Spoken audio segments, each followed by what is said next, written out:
Hey, I'm doing well. How are you guys doing? Doing great.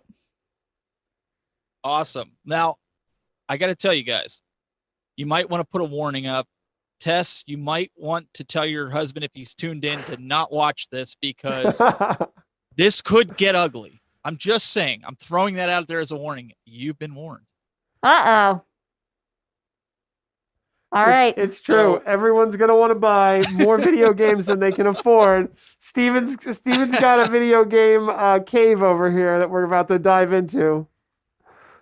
well, not just that. Like, Husband be I mean, warned.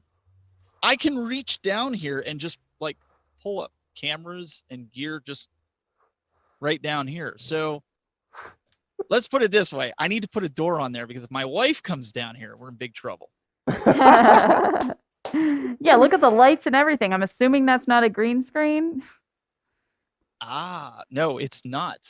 And we'll kind of get into that here. So I appreciate you guys having me on here. I'm really excited to be here and to invite everybody into my world, my little playground, because man, I'm following up Lauria, so I don't even know. Wow. She We're had a getting very great. Yes, go ahead. you first. I was saying we're getting into the tech now, so it's a different wheelhouse. Yeah, well, so Lauria, said something during her speech where, now they have the ability to have folks to produce and do things for them. I'm a one-man shop. I do everything myself. And so that's a bit of a challenge, but you can do it. And one of the things that she said that I thought was really outstanding, and just get out there and do it.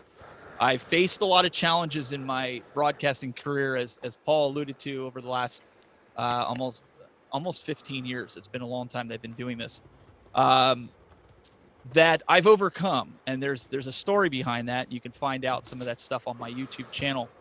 But what I want to take you into now is my world, into my studio. You guys ready for this? Now, you have been warned. This is not for somebody that is not expecting to spend money. So here we go. Let's take you into this.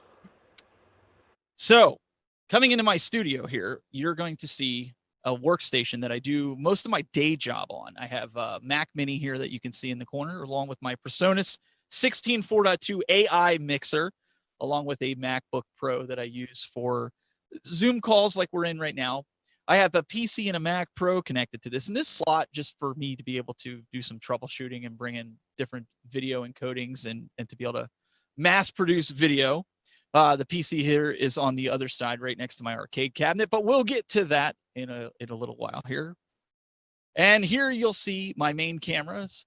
I have the PTZ Optics camera. What great people over there! I'll tell you that you got to have those in your studio, and the tally lights from Tally Lights, and you'll see I have monitors set up as well as some LED lighting. That's, believe it or not, it's hooked up with some duct tape.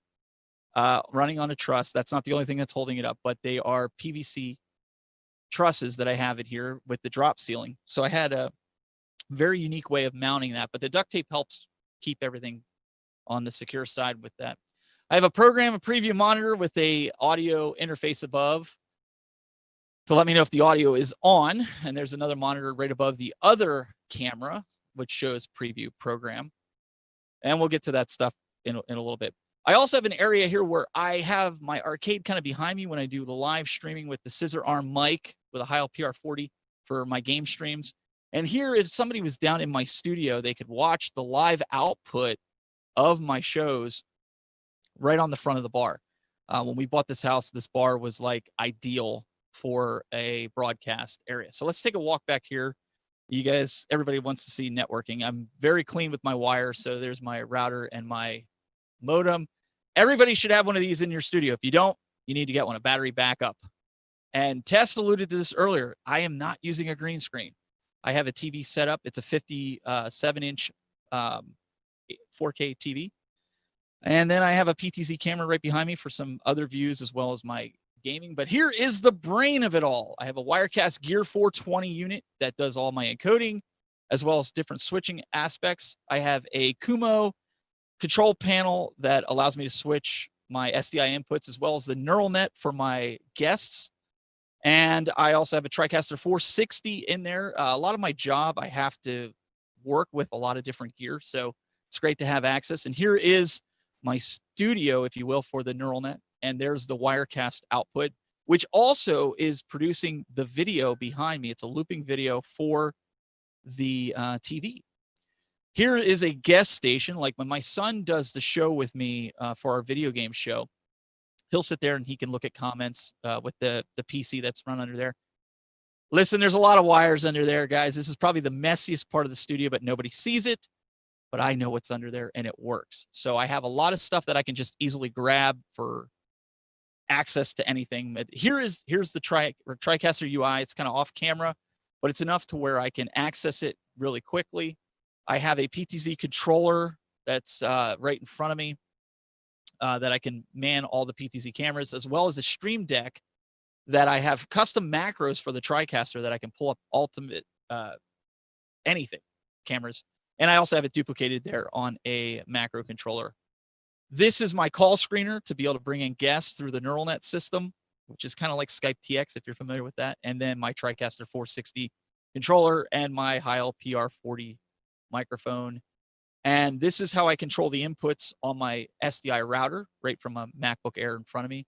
And then, of course, I bring up websites using that MacBook Pro and the X keys to control Wirecast. So yes, I control all that stuff during a show.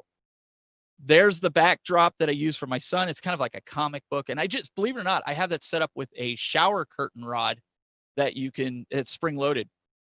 And then I've got some channel lights that do a lot of my hair lights in the studio. It really helps. If you don't use hair lights, you really need to think about doing it. It helps kind of make you stand out from the background. I have the acoustic foam going around the whole studio, as well as I put some screws up here to hang my green screen. That's down there. It's just one of those pop out green screens that I have. So I also have some CCTV cameras for over the shoulder and above me. It's, you know, it's pretty much it when it comes to the studio. And I know it was a fast tour, but I can detail that out. I have a video that's a little bit longer on my YouTube channel that you can check out. So that's the first part. And you're like, man, that's expensive as it is. You're not kidding. I used to make the joke in my old house that my studio was worth more than my house, which was true. But now you add into the other factors. So what I did for the longest time is I was very big into tech. So I was a tech reviewer, got very well known doing tech reviews. I started getting into the broadcasting side of things, and I started doing live shows and seeing what I could do to produce and take video to the next level, watching different people. And it kind of got stale, and I wanted a new challenge. So I was at Walmart one day, and they had these arcade cabinets there, and it was a Rampage cabinet. And I remember my brother and I used to spend hours playing that game. And now that I have kids of my own, I wanted them to experience that same feeling playing a game like Rampage did. So I bought the cabinet. That was the first mistake. Yes, to this day, my wife even says, it's like a drug for you. You get one cabinet and you have to get another, and you have to get it. It's the guys that get tattoos, right? You get one tattoo and you got to get another and another. Well, let me take you now to when you get to my house and you come in the back door. This is what you see. You start walking down our illuminated arcade stairway. And believe it or not, my wife actually let me do this. I've got some pictures here that just, you know, game on and just kind of get the mood set coming down to the game room. You get to the bottom of the stairs. It's completely finished retro basement. It's got the wood paneling. Gotta love the wood paneling, complete with the retro arcade sign. You got to have that, and some arcade posters. I didn't show my bathroom, but my bathroom is set up down here that looks like an arcade. The retro arcade carpeting. You can also see this is a custom graphic. I'm a big Marvel Madness fan, so one of the companies made this custom graphic that I could put on my arcade from At Games. Got to have the NBA Jam. We have a lot of people, especially with COVID. I don't leave my basement, man. This is stuff that I do. My kids, we do game nights every weekend. It's a lot of fun. We'll get to the consoles, but I've got a big fan of Guitar Hero and Rock Band, so we've got all that stuff here. And I do stream this live on Twitch as well as other platforms. But I really decorated this room to really represent the retro era that I grew up in. As a 41-year-old male, this is the stuff that I remember growing up. Just to kind of give you a little sneak peek, these are the bins that I have all my controllers in. There's 3 bins full of controllers. I think last I counted, it was 37 consoles going all the way back to the Atari 2600, which we'll get to that. I had to have this. I found this at a yard sale. It was like $20. It's like, you got to have that. My kids love it. Just some decor. This is my PlayStation 2 / PS Vita collection. I try to collect a lot in box. And here's my King of Arcades, signed by Richie Knuckles, one of the stars, made it out to it. My Ninja Turtles arcade, 4 players. So yeah, this is kind of, and some of my retro boxes, this is kind of where it gets kind of crazy. So I said I bought the Rampage, and it was like I could go down the line. I bought the Galaga next, and then the 12-in-1, but there's my Rampage cabinet, the Pac-Man. You got to have a Pac-Man arcade. And here's where I have a ton of classic consoles as well, some of the newer consoles here. The Sega Stack. You guys might recognize a lot of this stuff. And all these consoles, I'm not going to go through and name them all. You guys know what they are. I have every single one hooked up via HDMI into a splitter, which I'm going to show you guys, to where I can stream every single one of these consoles. Even the retro consoles going back to the original Nintendo is hooked up via HDMI to stream. Now, I know some of you retro gamers are like, you're crazy. You shouldn't be doing HDMI. But you know what? It works, and it works great. These are the HDMI splitters that I have. Don't pay attention to those wires. But I output that to my switcher. There's my camera for doing the streaming on the couch. And then I have an all-in-one system here that has over 10,000 games with a Raspberry Pi, which I can also stream, as well as some custom coin buttons with my logo on it that Johnny Arcade made for me, which was really cool. My kids love playing these. Space Invaders, as well as Mortal Kombat. Everybody remembers that game that we spent many quarters on that. And Paul Richards' favorite arcade, the Golden Tee. Well, I have a lot of guys believe it. The mayor of my city, he actually wanted to play that when he came over, so that was pretty cool. He had a lot of fun with that. Final Fight, and of course, the Queen.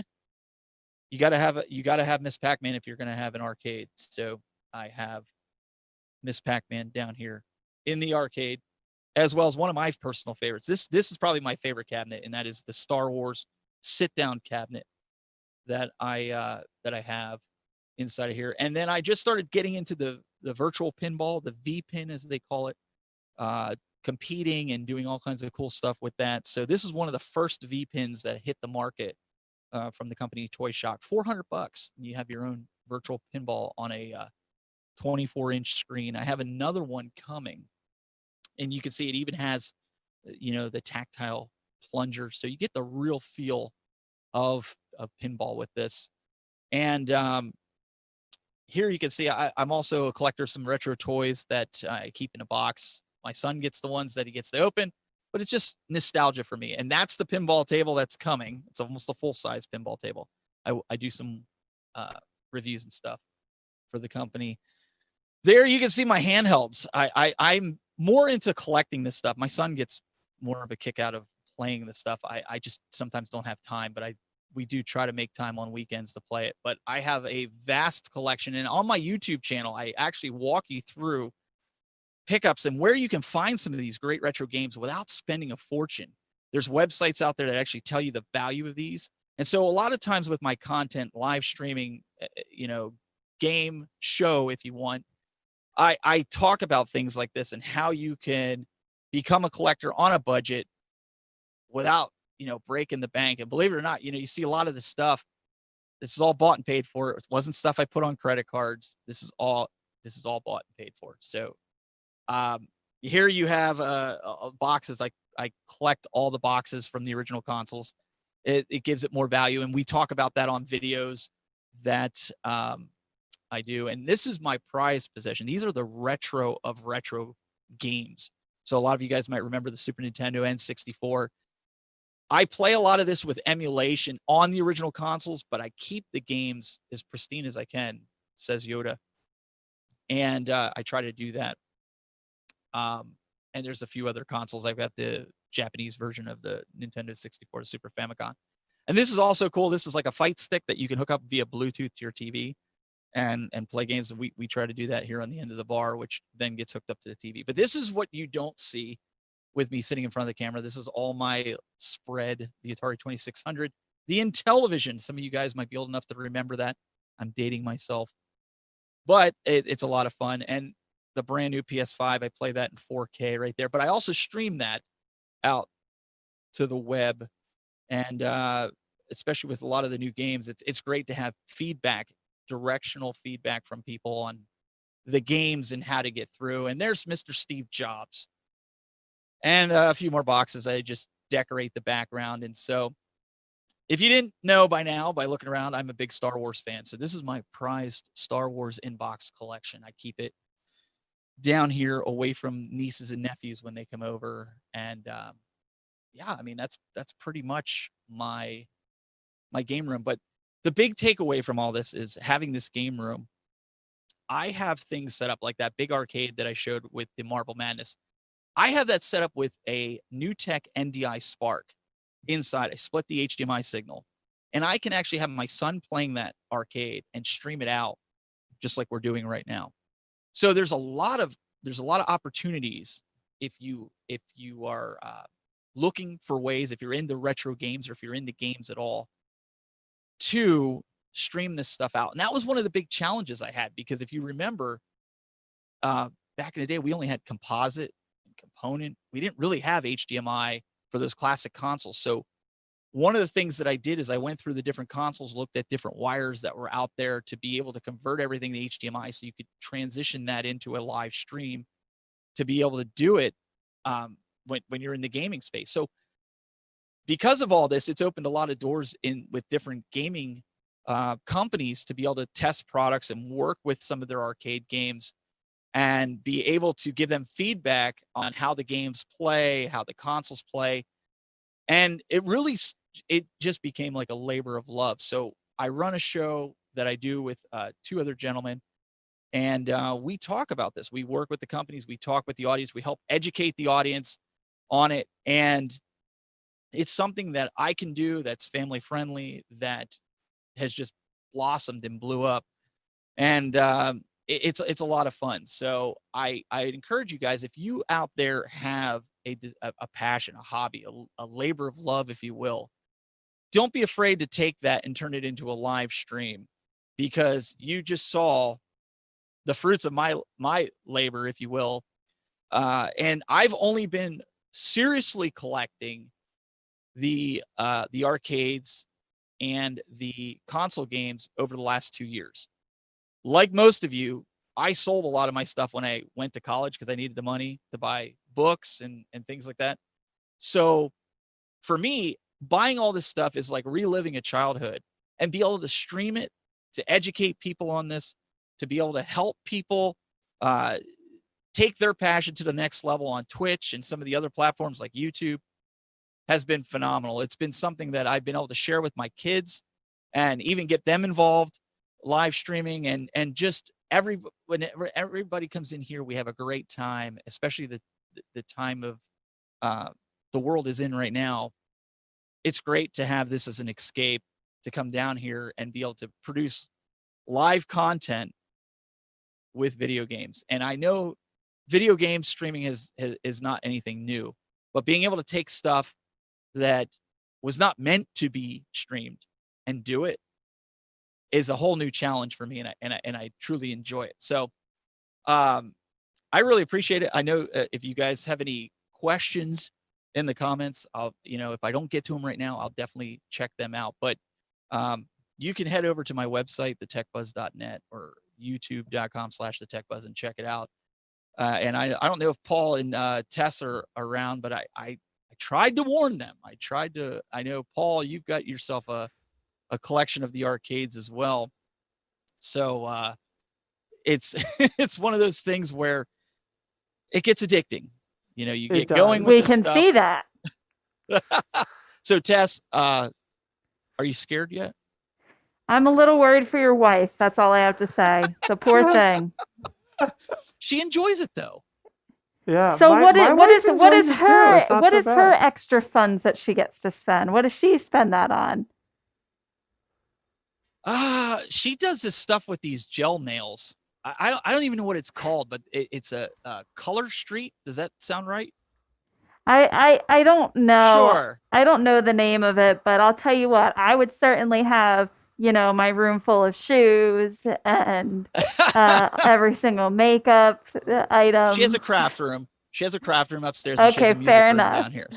So she's good Yeah, with no, that. Steven got me hooked too. I have a Golden Tee and the Pac-Man, and my kids are learning how to play Pac-Man. Steven helped me get a Raspberry Pi set up. I've been having so much fun with it. Yeah, I'll have to show my husband the replay of this later because he'll totally geek out over all of that. Don't do it. I Don't know. do it. I warned Well, you. I made him sell a bunch of the games when we bought our first house. So He might cry. Now he's going to get started again. I Steven know. had to sell his games, and then look what happened.